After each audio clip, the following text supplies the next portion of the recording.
vamos a estar hablando de la Revolución Argentina de 1966, golpe de Estado que derrocó al presidente Arturo Umberto Illia.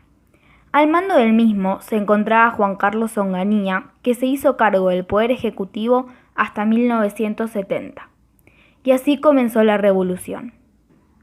El golpe de Estado se autodenominó así sin ningún motivo en particular. Al presidente Illia lo expulsaron a través de una campaña de desprestigio de los diarios por incapaz, lento y carente de autoridad.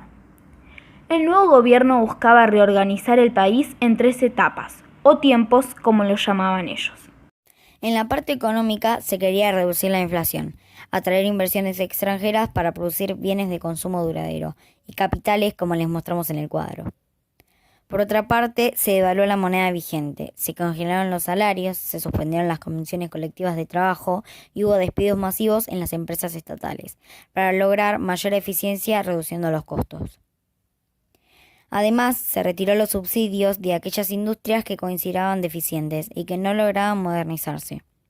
Como beneficio, ganaron la concentración de las ganancias en las grandes empresas nacionales y multinacionales, pero perjudicaron a los trabajadores asalariados, a las pequeñas y medianas industrias y las economías regionales.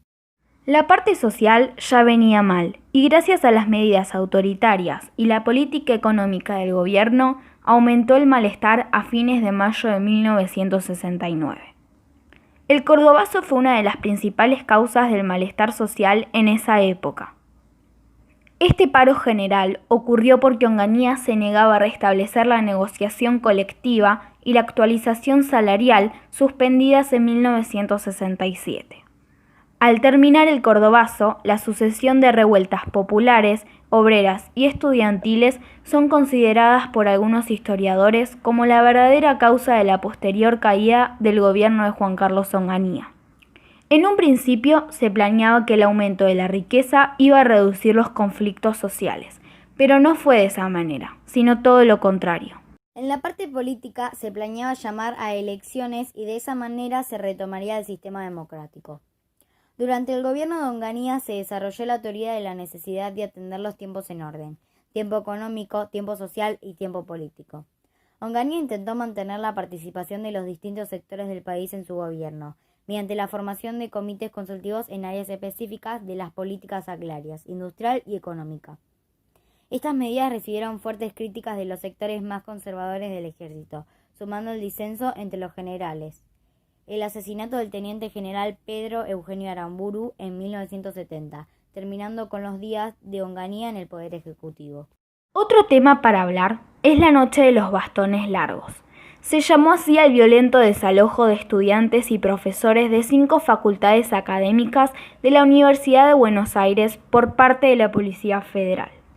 La razón por la cual las personas estaban allí era la oposición a la intervención política del gobierno militar de Onganía para revocar unilateralmente la libertad académica establecida en la reforma universitaria de 1918. Esta reforma estableció la libertad de las universidades para definir su propio plan de estudios y administrar su propio presupuesto sin interferencia del gobierno central. Con la intervención del gobierno militar en las universidades, se aplicó una estricta censura de los contenidos de los programas y al proyecto científico de estrecha relación entre educación e investigación.